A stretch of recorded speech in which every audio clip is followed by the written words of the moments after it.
Hi there, Bren White. This is Reality 101, Episode 9. Sometimes humans think that what they think doesn't matter. They need to think again. We need to think about our thinking and what has happened because of all of the distractions of technology in every form. What's happened is our minds, the human brain, has been overloaded with almost useless data, too much data, and also massive lies, big lies on top of other lies. And these things are meant to undermine the human mind. They're meant to do this. They're meant to destroy rational thought process. And so every time that you are accepting into your brain information which is incorrect, whether it's from Google or CNN or whoever, it doesn't matter. Most of those that are technology driven, that really run the information flow in the world, have a lot of information that is totally incorrect, bogus. And every time that you and I actually accept in, without thinking about it, information, without questioning it, without going back to the source, as I've been talking about. If we don't do that, these lies pile up and they harm you. They undermine your ability to evaluate things and to discern between what is good and what is evil. In fact, what I'll say is that most human beings actually are on automatic pilot as far as their thinking process goes. A lot of human beings are operating in a pretty superficial way, just skimming the surface, just doing what they have to do, just surviving, and not really thinking deeply about too many things. Now, the other interesting thing about this is that for human beings to develop properly, to become healthy, mature human beings, they actually have to get out of their own thinking, out of their own minds, and not just be thinking about what they're feeling and what is being kind of shoved into their brains, and just stay lost inside.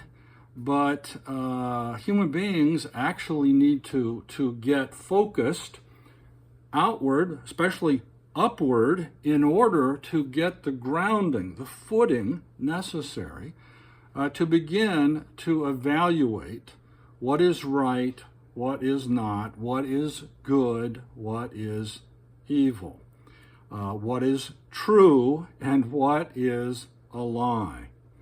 Now, this is what the whole series is about. So it comes down to this thing about you and I thinking, how we think, how we use our thinking.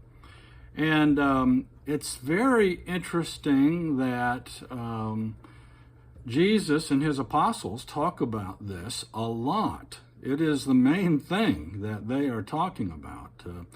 Human beings actually get their thinking damaged. It gets ruined. Now, just so you know, in the New Testament, the word that's used most often for lost, when people are lost, it doesn't mean that they're geographically lost or just spiritually lost. It means, opolumi actually means ruined. Their souls have been ruined. Their psuche, their thinking, has been ruined by all of the evil and all of the lies in the world. And the peer pressure that goes along with that, the conforming that goes along with that, and that's intensified through social media and technology and mass media. and other things, and all these things converging together.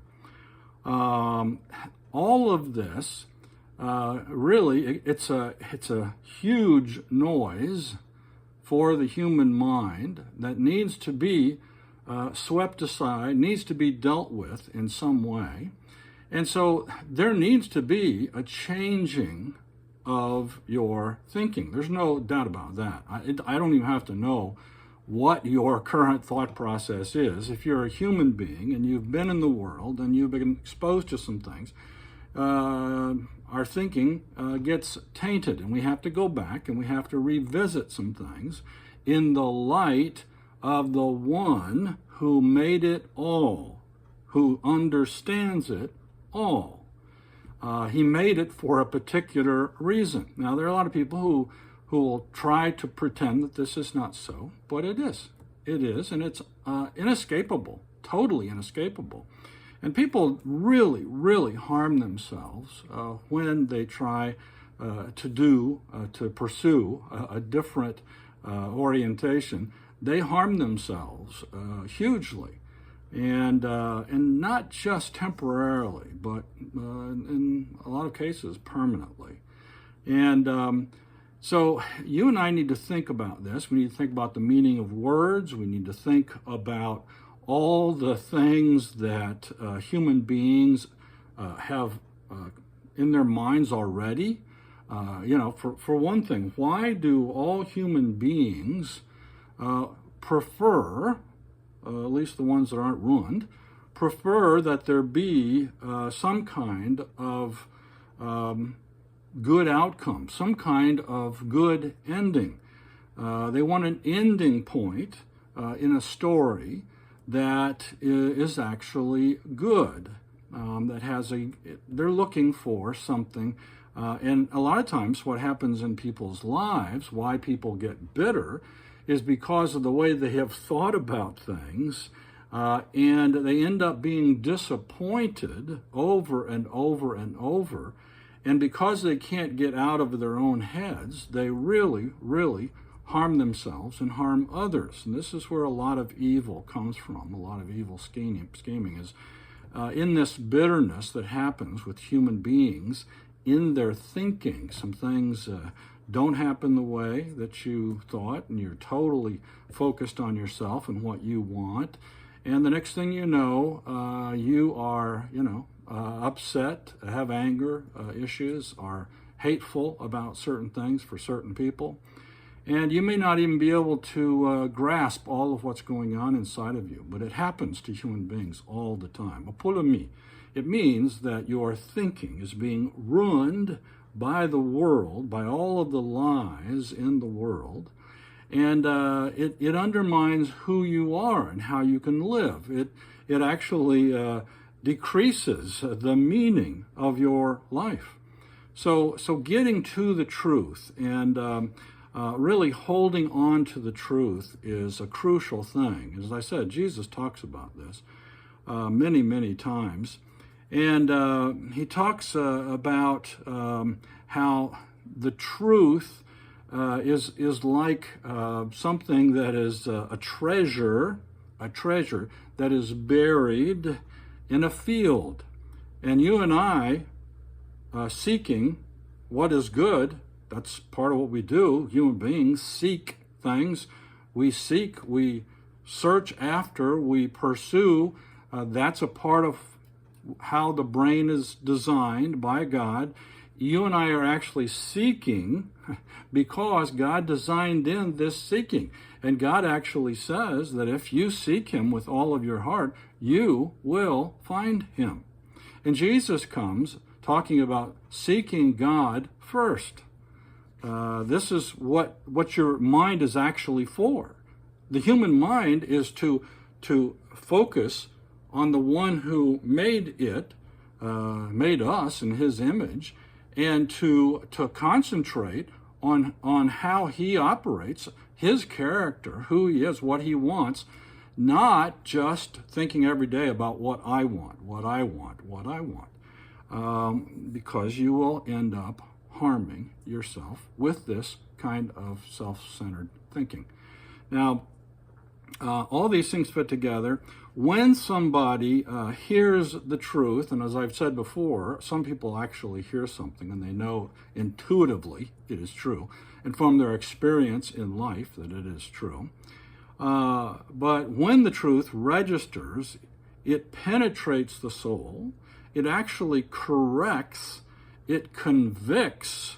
Truth actually convicts.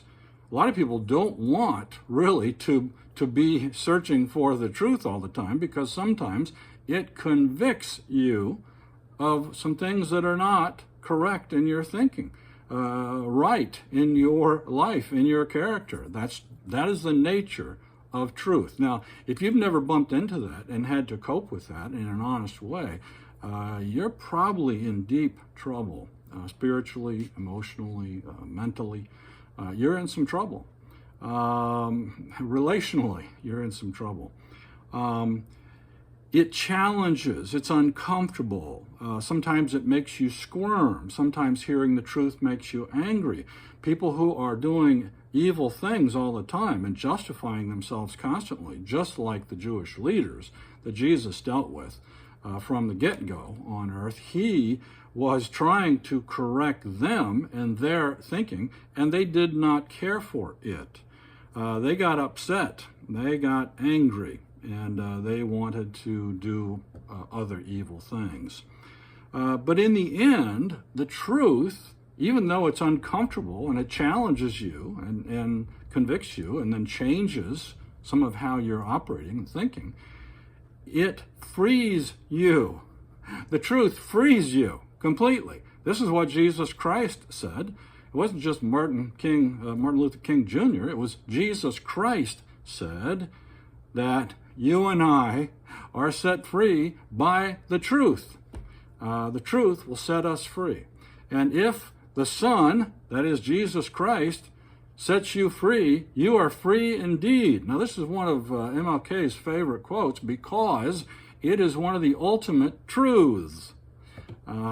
This is very, very important that we know that we have to take in the truth because it frees us from our own nonsense, our own foolishness, our own truncated, kind of blinded thinking that is coming out of the world. And it's the only way out. Otherwise, we get conformed, squeezed, we kind of get shaped by all the nonsense and noise in the world into really a level of automatic thinking where people can control us in a great, in a large way. Most human beings are actually being controlled more than they know in their thinking at this point with all the technology, but there's a corruption built in. It corrupts your thinking, the way that things operate in the world. And it ruins you, and it always leads to slavery, spiritual slavery. The opposite of freedom of the soul is slavery. And this is crucial because all lies lead to slavery and oppression, all lies. If you are not interested in the truth, you're headed for total destruction. Now, that is the truth. I can't tell you anything else. Now, there are a lot of examples of things that people know intuitively are true, including some of the stuff that James, the brother of Jesus, said. And he was saying to be quick to listen and slow to get angry. Now, I've actually talked about this particular verse with almost every kind of person you can imagine, and in multiple languages and different cultures. This verse, to be quick to listen, to really listen to other human beings, and to be slow to anger, this would help you in every single relationship you have right now. Right now, if you applied it consistently, your life would be improved immediately. You would get positive outcomes from listening more and more effectively to other people and not blowing up on people, not getting angry with people, not mistreating people. Your life would be improved immediately. That's one of the ways you know that it's true.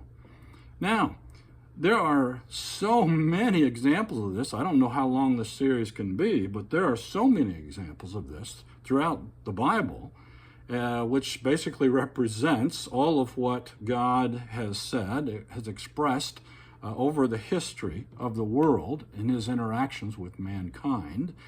And so this is the anchor point. This is the footing that human beings need in their minds that God designed for seeking, for desiring, for seeking him, for desiring him, not for other things, for a bunch of other things, chasing after a bunch of other things. And Solomon, King Solomon, one of the wisest men ever, talks about this, that you can chase after all kinds of things in your life, and you get to the end and you realize it was all a waste of time. Trying to get all this, collect all this, get all this money, do all these things, it was really a waste of time. There's a set of things that have to do with relationship that are eternal and are spiritual, and they outweigh all of the earthly things that people are spending their days on. And this is part of the corruption that I was talking about in terms of the thought process. So let me just mention a couple of things real quick. There are two words in the New Testament that every person needs to know. The first one is metanoia. And noia has to do with the mind, nous, has to do with the mind, and it has to do with changing your thinking. Metanoia.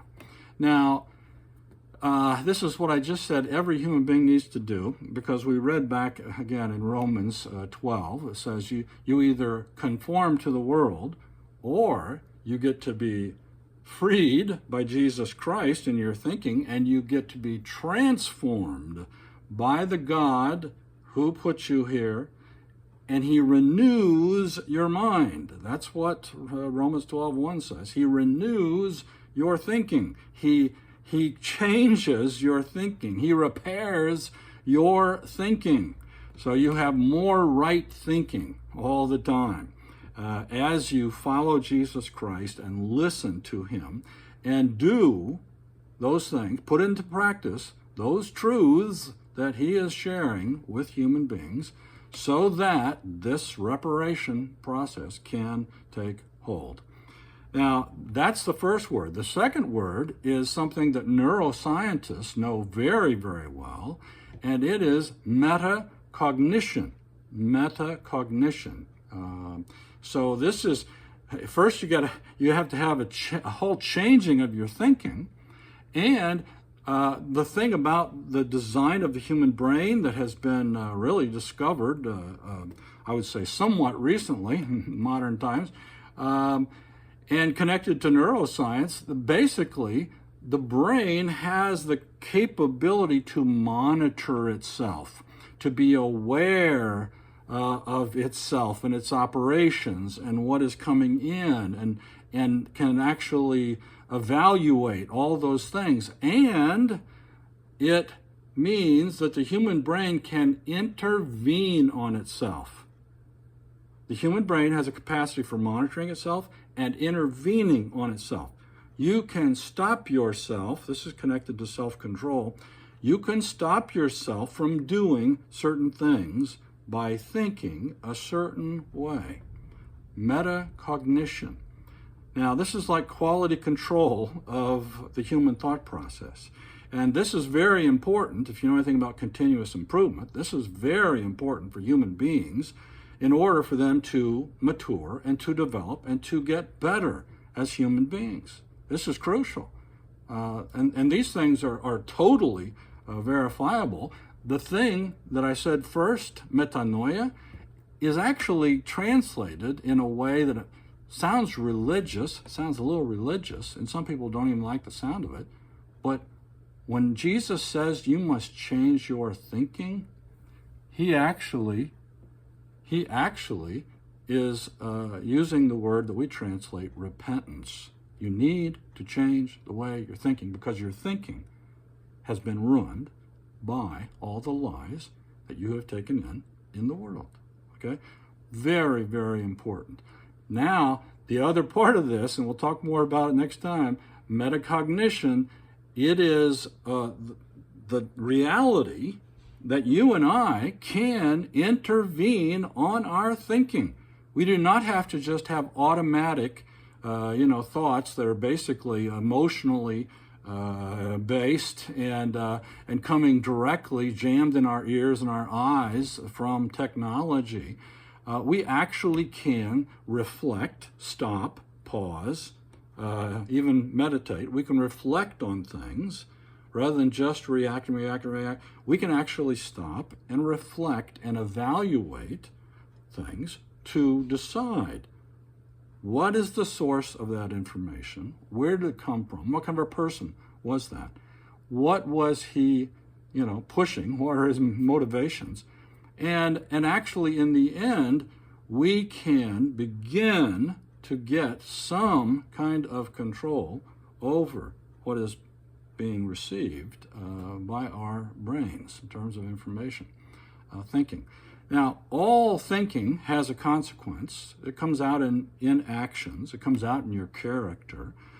All ideas have consequences. This is we talked about before, and this was the linkage back to you reap what you sow. All your thinking comes out in some way, and either negative or positive, productive or destructive, or non-productive.